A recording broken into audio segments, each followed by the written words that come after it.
क्या होगा जब एक आदमी को एक मिस्टीरियस बुक से अपनी ही लाइफ के डार्क सीक्रेट्स पता लगना शुरू होते हैं। अब ये वीडियो इस कहानी का दूसरा और आखिरी पार्ट है जिसमें की सारी ही मिस्ट्री रिवील होने वाली है। सो इसे देखने से पहले इसका पहला पार्ट जरूर से देखें। लिंक नीचे डिस्क्रिप्शन और ऊपर आई बटन पर मिल जाएगा। अब वोल्टर और रोबिन के बुलाने पर वहीं जब तक पुलिस आती है तो वे पाते हैं कि अब उस गड्ढे में कोई कंकाल थे ही नहीं, यानी कि जो भी आदमी यहाँ घुसा था उसी ने वो कंकाल हटा दिया। सो पुलिस अब उन्हें पागल कहकर वहाँ से चली जाती है। तो वही आगा था अब दोनों को ही लेने आई थी, जहाँ रोबिन अब जाते हुए कहे जा रहा था कि उन दोनों ने ही उस कंकाल को वहाँ देखा था, यानी कि किसी और ने पुलिस के वहाँ आने से पहले उसे हटा दिया। और ये नंबर 23 इसमें कुछ खास तो है कि तभी अगाथा उन पर चिल्लाने लगती है और वोल्टर नोटिस करता है कि दरअसल अगाथा के ही नाखूनों में मिट्टी धसी हुई है, यानी कि उन कंकालों को किसी और ने नहीं बल्कि अगाथा ने ही हटाया था। यहाँ वोल्टर कन्फ्रंट करता है और कहता है कि वहीं से बुक की ओदर है और उसी ने उस लड़की लोरा को भी मारा था, जहाँ से वोल्टर को अब उसके पर्स से एक चाकू भी मिल जाता है और वो कहता है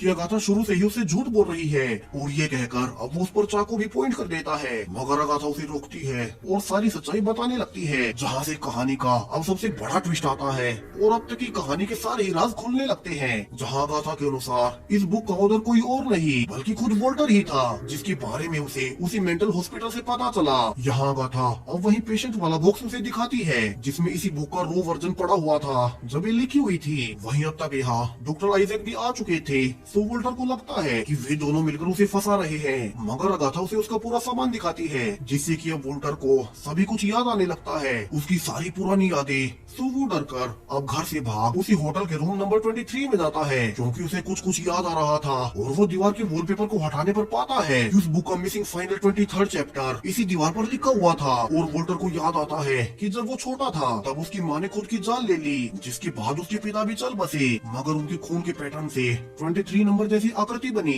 और वो आकृति छोटे वोल्टर के मन में हमेशा के लिए बस गई, एक बुरी याद के जैसे। और वो धीरे धीरे बड़ा हुआ, जहाँ वो कॉलेज में लोरा से मिला और उन्हें प्यार हो गया, जहाँ जीवन में पहली बार वो इतना खुश था। मगर कुछ ही समय के बाद वो पाने लगा कि लोरा और उनके कॉलेज टीचर काइल आपस में फ्लर्ट कर रहे हैं। वहीं काइल जो कि अभी तक भी लोरा के खून के आरोपों में जेल में बंद है। जहाँ लोरा को काइल के साथ देख वोल्टर के मन में वही बचपन वाली यादें ताजा हो गई जब उसने वो 23 नंबर देखा था। वही मेंटली तो वो हमेशा से ही परेशान रहा था। और अब जब एक खुशी जो कि उसे इतने अरसे बाद मिली थी उसने भी उसे चीटिंग ही की, जहाँ से वोल्टर अब नंबर 23 से और ज्यादा ऑब्सेस होने लगा। उसका दिमागी संतुलन इस बार कुछ ज्यादा ही हिल चुका था। जहाँ लोरा काइल से मिलने लगी और उसने वोल्टर को एक नोट लिखकर ब्रेकअप भी कर लिया, मगर अब तक परेशान वोल्टर ने उस नोट का खुद से ही डिकोड निकाला जो कि था किल हर, जिससे कि उसे लगा कि वो नंबर 23 चाहता है कि वो उसे मार डाले। तो वो भागकर लोरा के पास गया और उसे समझाने लगा कि ये नंबर 23 उसे मारने वाला है, मगर लोरा ने एक चाकू से उसे ही धमकाया और उसका मजाक उड़ाने लगी कि वोल्टर एक साइको है, बिल्कुल जैसे उसके पिता थे। और ये कहकर उसने वोल्टर के हाथ पर चाकू से वार कर दिया, जिसके बाद वोल्टर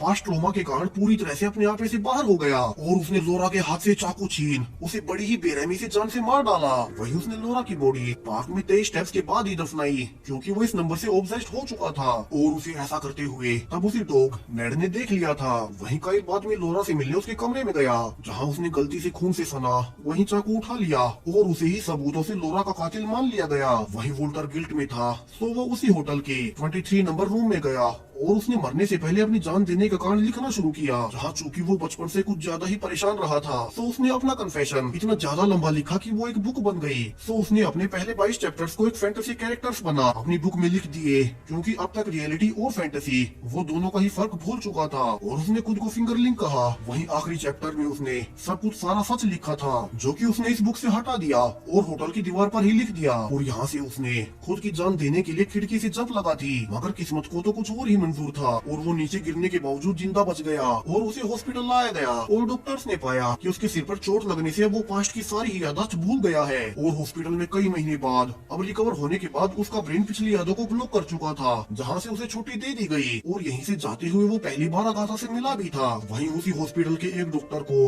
वोल्टर की लिखी हुई बुक मिल गई, जिसमें कि 23rd चैप्टर था ही नहीं, वो चैप्टर जिसमें कि सच लिखा हुआ था। तो वो डॉक्टर खुद भी उस बुक को पढ़ अब उसी नंबर 23 के ऑब्सेशन में खो गया। गया और उसी ने वो बुक बनाकर पब्लिश करवाई। और इसीलिए जब उसने वोल्टर को देखा था तो कहा था कि वोल्टर को तो मर जाना चाहिए था, क्योंकि बुक के 22nd चैप्टर में फिंगरलिंग विंडो से कूद गया था और 23 चैप्टर तो बुक में था ही नहीं। तो उसे लगा कि वोल्टर मर गया होगा। अब तक प्रेजेंट में अगाथा वोल्टर के पास होटल में जाती है, जिसे कि अब सारी ही सच्चाई पता चल चुकी थी। उसे सब कुछ याद आ चुका था और वो सब कुछ अगाथा को भी बता देता है कि उसने एक लड़की को जान से मार दिया, तो वही एक बेगुनाह आदमी उसकी वजह से इतने सालों से जेल में बंद है। यहाँ से अगाथा उसे समझाने लगती है कि इसमें उसकी कोई गलती नहीं थी, क्योंकि तब वो मेंटली काफी परेशान था और इसीलिए सारी सच्चाई के बारे में पता लगते ही उसी ने वो कंकाल वहाँ से हटाए थे ताकि वोल्टर जेल जाने से बच सके, क्योंकि वो उसे बहुत प्यार करती है। तो वही वोल्टर अब इतने सालों से बिल्कुल सही है, उसके पास उसकी फैमिली है, उसका बेटा रोबिन है। मगर वोल्टर तो अब गिल्ट में पूरी तरह से डूब चुका था और वो कहता है कि क्या हो अगर वो फिर से बीमार हो जाए